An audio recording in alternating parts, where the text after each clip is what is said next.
গত এপিসোডে আমরা বুটস্ট্র্যাপের ইমেজেস পর্যন্ত দেখছিলাম। তো এর পরবর্তী যে পয়েন্টসগুলো আছে সেগুলো নিয়ে আমরা এখন দেখব। তো এরপরে আমাদের যেটা আছে সেটা হচ্ছে বুটস্ট্র্যাপের টেবিলস। তো বুটস্ট্র্যাপের টেবিলস আসলে একটা কম্পোনেন্টসের মতো। তো বুটস্ট্র্যাপ দিয়ে আমরা কিভাবে একটা টেবিল তৈরি করতে পারি এবং বুটস্ট্র্যাপের যে ফর্মগুলো আছে, বুটস্ট্র্যাপের ফর্মসের রিলেটেড কিছু ক্লাস আছে যেগুলো দিয়ে আমরা আসলে কোনো সিএসএস না লিখে মোটামুটিভাবে একটা ফর্ম ডিজাইন করে ফেলতে পারি। এরপরে ধরুন সিলেক্ট, তারপরে রেঞ্জ, স্লাইডার আছে, এই যে এরকম। তো এই জিনিসগুলো আসলে একটা কম্পোনেন্টসের মতো। তো এগুলো আমরা বুটস্ট্র্যাপের যে প্রয়োজনীয় যে ছোট ছোট ক্লাসগুলো আছে সেগুলো শেখার পরে আমরা আসলে এই কম্পোনেন্ট রিলেটেড বিষয়গুলো শিখবো। তাহলে আমরা ওইটা ভালোভাবে বুঝতে পারবো আর কি। কারণ কম্পোনেন্টস বিষয়গুলোতে শুধু একটা ক্লাস এবং একটা সিএসএস নিয়ে ডিপেন্ড করে না। আসলে কম্পোনেন্টের মানেটা হচ্ছে যে ধরেন অনেকগুলা মার্কআপ, মানে একটা টোটাল একটা মার্কআপ, কমপ্লিট একটা মার্কআপ করে আমাদের আসলে এটা অ্যাচিভ করতে হয়। তো সাপোজ ধরেন এটা যদি আমরা বানাইতে যাই আমাদের এই টোটাল মার্কআপটা লাগবে এবং প্রত্যেকটা লাইন আমাদের এখানে বুঝতে হবে কোন সিএসএস কী কাজ করতেছে। এবং ধরেন আমরা যদি বুটস্ট্র্যাপের একটা ফর্ম ডিজাইন করতে যাই তো আমাদের এখানে বুটস্ট্র্যাপের ফর্ম পাবেন হচ্ছে এই জায়গায়, হ্যাঁ, যে ফর্ম কন্ট্রোলের ভিতরে এই যে এরকম ফর্ম। তো এই ফর্মের ভিতরে আসলে দেখেন মার্কআপটা কেমন হওয়া উচিত। তো এরকম মার্কআপ হওয়া উচিত। তো এই জিনিসগুলোর ভিতরে অনেকগুলো আইডি, ক্লাস, মানে অনেক কিছুই আছে। তো ব্যাপারটা হচ্ছে যে এই পুরো জিনিসটাকে একটা কম্পোনেন্ট হিসাবে চিন্তা করতে হবে। ধরেন এই মার্কআপটা করতে পারলেই আপনার বুটস্ট্র্যাপের এরকম ফর্ম আপনি ডিজাইন করতে পারবেন। তো এখন ব্যাপারটা হচ্ছে যে এটা একটু অ্যাডভান্স টপিক, বেসিকের চাইতে একটু অ্যাডভান্স টপিক্স। তো ফার্স্ট অফ অল আমাদের যেটা লাগবে সেটা হচ্ছে যে বুটস্ট্র্যাপের প্রয়োজনীয় যে ক্লাসগুলো সেগুলো মোটামুটিভাবে আইডিয়া নিয়ে আসা। এরপরে হচ্ছে আমরা কম্পোনেন্টস রিলেটেড বিষয়গুলো শিখবো। সাপোজ ধরেন মানে একটু মার্কআপ করে কোনো কিছু অ্যাচিভ করা যায় কিনা সেটা দেখবো, যেরকম টেবিলস, তারপরে ফর্ম, তারপরে যে এখানে কম্পোনেন্টসের একটা লিস্ট আছে, হ্যাঁ, অ্যাকর্ডিয়ন, অ্যালার্টস, ব্যাজ, ব্রেডক্রাম, এই জিনিসগুলো আছে। তাহলে আমরা আসলে যে প্যাটার্নটা ফলো করব সেটা হলো যে ফার্স্ট অফ অল আমরা লেআউট সম্পর্কে জানছি। তো লেআউটের কোনো কনফিউশন আমাদের এখন আসলে থাকার কথা না, আমরা যদি ঠিকঠাকভাবে প্র্যাকটিস করি। এবং টাইপোগ্রাফির বিষয়গুলো আমরা দেখছি, ইমেজ এবং হচ্ছে আপনার বর্ডার অথবা ধরেন রাউন্ডেড কর্নার টর্নার যেগুলো আছে আর কি, হ্যাঁ। তো এই জিনিসগুলা এরপরে হচ্ছে আমাদের টেবিলস হচ্ছে আমরা কম্পোনেন্টসের ভিতরে রাখতেছি, ফর্মসটাও আমরা কম্পোনেন্টের ভিতরে রাখতেছি, ফর্ম রিলেটেড যত কিছু। এবং কম্পোনেন্টসের তো এখানে অনেক বড় একটা লিস্টই আছে, তো আমরা সব পয়েন্টগুলাই দেখব। তো এরপরে আমরা চলে যাব হচ্ছে আমাদের ইউটিলিটিসের ভিতরে। আমাদের ইউটিলিটিসের ভিতরে যে প্রয়োজনীয় লেসনগুলো আছে এই জায়গাটা, তো এই প্রত্যেকটা পয়েন্ট আমাদেরকে আসলে দেখতে হবে এবং কভার করতে হবে। তো আমরা যেটা করব সেটা হচ্ছে যে আমাদের ইউটিলিটিস পার্টটা যদি আমাদের ক্লিয়ার থাকে তাহলে আমরা বুটস্ট্র্যাপের অনেক কিছু ইউজ করতে পারবো, অনেক ক্লাস ইউজ করতে পারবো। আমরা বেসিক্যালি সবচেয়ে বেশি গুরুত্ব দেব বুটস্ট্র্যাপের লেআউট সিস্টেম, অর্থাৎ যে কলাম এবং রো, হ্যাঁ, এই জিনিসটা আমাদের সবচেয়ে প্রায়োরিটির দিকে থাকবে। এর পরবর্তী প্রায়োরিটিতে থাকবে হচ্ছে আপনার এই ইউটিলিটিসগুলা। তো গ্রিড সিস্টেম এবং আপনি যদি হ্যাঁ, এই যে গ্রিড সিস্টেম, এই যে লেআউটের ব্রেক পয়েন্ট, কন্টেনার, গ্রিড, এইগুলা এবং আমাদের হচ্ছে ইউটিলিটিস, এটা হচ্ছে সবচেয়ে মোস্ট প্রায়োরিটিতে আপনার এই জিনিসগুলো রাখতে হবে। এরপরের প্রায়োরিটিতে আমরা রাখবো হচ্ছে কম্পোনেন্টস, মানে বুটস্ট্র্যাপের 3টা প্রসেস আছে টোটাল। এবং অনেক অ্যাডভান্স টপিক্সে যে আমরা বুটস্ট্র্যাপের ভ্যারিয়েবলসগুলো নিয়ে কাজ করব। তো আপাতত 3টা টপিক্স আমাদের মাথায় রাখতে হবে, সেটা হচ্ছে গ্রিড, আচ্ছা, লেআউট যেটা আছে, এবং আমাদের হচ্ছে আবার ইউটিলিটিস এবং হচ্ছে কম্পোনেন্টস। এই 3টা মডিউল আমরা ভাগ করছি আর কি। তো এখন ইউটিলিটিসের ভিতরে যে ক্লাসগুলো আছে এগুলো আসলে জাস্ট আপনাকে একটু চোখ বুলাইতে হবে, এখানে আসলে শেখার কিছু নাই। জাস্ট আপনাকে দেখতে হবে যে কী ক্লাস দিলে কী কালার আসে। দেখেন এখানে ব্যাকগ্রাউন্ড রিলেটেড যত ব্যাপার আছে সবগুলো আমরা চাইলে এখানে আসলেই দেখতে পাবো। দেখেন এখানে বিজি প্রাইমারি লিখলে এই কালারটা আপনার ব্যাকগ্রাউন্ডে এটা অ্যাড হবে। বিজি প্রাইমারি এটা কি সাবটোল, যাই হোক, এটা লিখলে আপনার হচ্ছে এই কালারটা হবে। বিজি সেকেন্ডারি লিখলে এরকম হবে সেকেন্ডারি। তারপর হচ্ছে আপনার বিজি সাকসেস যদি লেখেন তাহলে গ্রিন এর মধ্যে কিছু একটা হবে। এবং বিজি তারপর আপনার হচ্ছে এটা আছে বিজি সাকসেসেরই আবার 2টা ভ্যারিয়েশন আছে আর কি। তারপরে হচ্ছে ডেঞ্জার আছে, তারপরে আবার হচ্ছে আপনার ওয়ার্নিং আছে। হ্যাঁ, তো এটা মানাটা হচ্ছে মানে এই ডেঞ্জার কালারটাই অনেক হালকা হয়ে যাবে। মানে ডেঞ্জার যদি আপনি হাইফেন দিয়ে এটা কোনো একটা কালারের সাথে ইউজ করেন, তো সেই কালারেরই একটা লাইট ভার্সন আর কি। হ্যাঁ, অনেক লাইট ভার্সন তৈরি হবে আর কি। তো এইগুলো আপনারা এখান থেকে দেখতে পাবেন যে আসলে ব্যাকগ্রাউন্ড রিলেটেড কতগুলা ক্লাস দিলে কি কালার চলে আসে। বিজি ট্রান্সপারেন্ট যদি আপনি দেন তাহলে এটার কোনো ব্যাকগ্রাউন্ডই থাকতেছে না, আমরা যেরকম ব্যাকগ্রাউন্ড ট্রান্সপারেন্ট ক্লাস ইউজ করছি।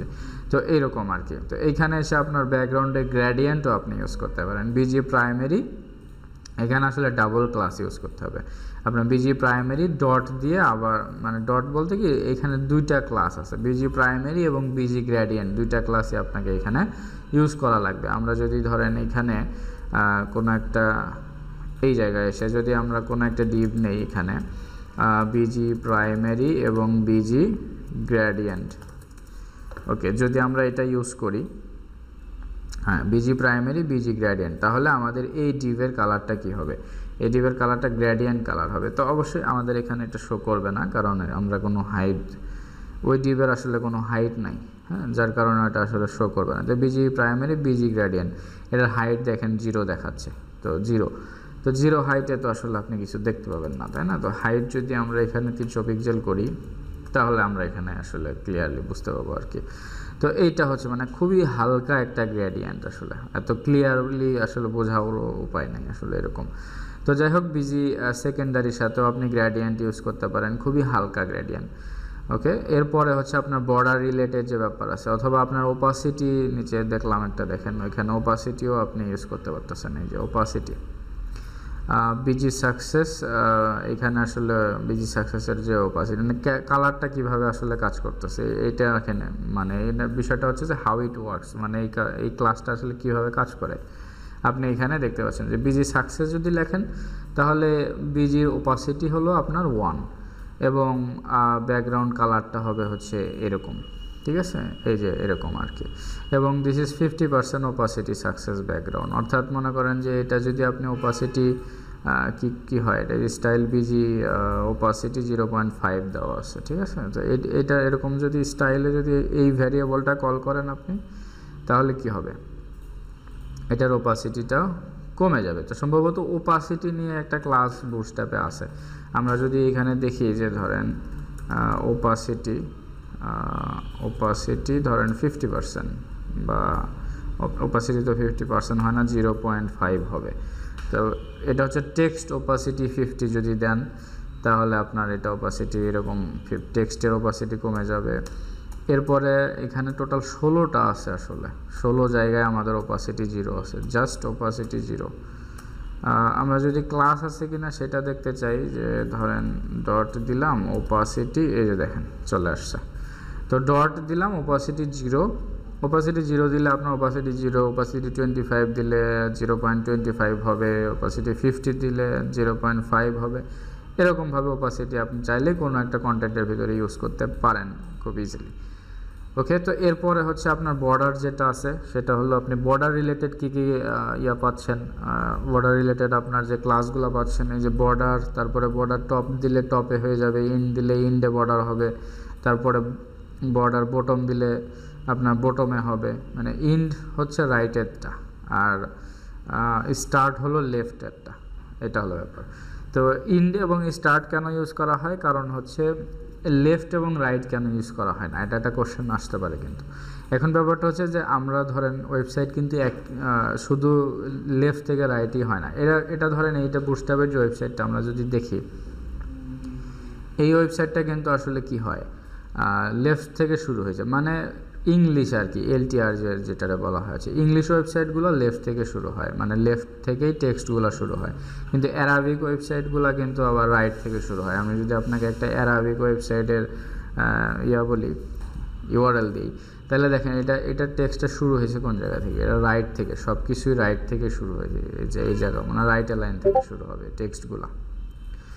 তো দেখেন এইটা হচ্ছে অ্যারাবিকের যে ব্যাপারগুলো, দেখেন 1 আছে কোন দিকে, 1 তো নর্মালি এইদিকে থাকা উচিত, কিন্তু এটার 1 আছে হচ্ছে রাইটের দিকে। তার মানে হচ্ছে আপনার দেখেন এটা উল্টা একটা ওয়েবসাইট অ্যারাবিকের। তো এই হচ্ছে ব্যাপার। তো এই যখন ধরেন আপনার উল্টা হবে, তখন আপনি যদি বুটস্ট্র্যাপ ইউজ করে আরটিএল করতে যান তাহলে আপনার ইজি হবে। তাহলে সে কী করবে, যে সে আসলে দেখবে যে এটার আসলে স্টার্ট শুরু হয়েছে কোন জায়গা থেকে, মানে এটা টেক্সটটা শুরু হয়েছে কোন দিক থেকে, লেফটের দিক থেকে নাকি রাইটের দিক থেকে। যদি ধরেন লেফট থেকে শুরু হয়, ইংলিশ ভার্সন হয়, তাহলে স্টার্টে আপনার লেফট থেকে কাজ করতেছে। মার্জিন স্টার্ট যদি 5 দেন তাহলে লেফটে 48 পিক্সেল কাজ করবে। কিন্তু আপনার যদি ওয়েবসাইটটা হয় আরটিএল, মানে আপনার কন্টেন্ট শুরু হয়েছে রাইট থেকে, তখন যদি আপনি মার্জিন স্টার্ট 5ই দেন একই ক্লাস, কিন্তু আপনার তখন কাজ করবে হলো রাইট থেকে। মনে করেন যে রাইটের দিকে, তখন সে চিন্তা করবে যে এটাই তার স্টার্ট হয়েছে কন্টেন্ট, তাহলে এই দিক থেকে আপনার কন্টেন্ট মানে স্পেসিংটা শুরু হবে। তো এই জন্য আসলে ওইটাকে লেফট রাইটে ফিক্স না করে কি করা হয়েছে, আপনার ইন্ড এবং স্টার্ট ইউজ করা হয়েছে। ওকে, আমরা আরটিএল ওয়েবসাইট করা শিখবো যখন আমরা দেখবো আসলে। তো বর্ডারের ভিতরেও কিন্তু প্রাইমারি, সেকেন্ডারি, ডেঞ্জার, ওয়ার্নিং এগুলো আমরা ইউজ করতে পারি। তো আপনাদের যেটা ব্যাপার কাজ থাকবে সেটা হচ্ছে যে ইউটিলিটিসের ভিতরে এই সবগুলা লেসনগুলো একটু চেক করা, যে আসলে কি কি ক্লাস আসে আসলে ইউটিলিটিসের ভিতরে এবং কোন ক্লাসে আসলে কি কাজ হচ্ছে। এটা আসলে শেখানোর মতো কিছু না, এটা জাস্ট আপনার হচ্ছে এটা একটা বই আর কি, মনে করেন এটা একটা বুকস, আপনাকে এসে পড়তে হবে, দেখতে হবে এবং প্র্যাকটিস করতে হবে, এইটুকু। এখানে বোঝার কিছু নাই। যেরকম ফ্লেক্সের ভিতরে এসে আপনি ডি ফ্লেক্স লিখলে কি হচ্ছে, ডিসপ্লে ফ্লেক্স হচ্ছে। এই যে এরকম বলেই দেওয়া আছে, D flex, D inline flex, d sm flex, d sm inline flex, এরকম আর কি। হ্যাঁ, এলজিতে ফ্লেক্স হবে, তারপরে আপনার হচ্ছে এক্সেলে ফ্লেক্স হবে। আপনার জাস্ট এগুলো এসে এখানে একটু দেখতে হবে এবং আপনার হচ্ছে প্রত্যেকটা ক্লাস একটু ট্রায়াল করতে হবে যে আপনি দিলেন আসলে সেটা পাইলো কিনা। তো এই হচ্ছে ব্যাপার। তো এগুলো আপনারা একটু দেখবেন এখানে সবগুলা লেসন। তো এই সবগুলা লেসন দেখার পরে আমরা আগামী এপিসোড থেকে কম্পোনেন্টস শেখা শুরু করব।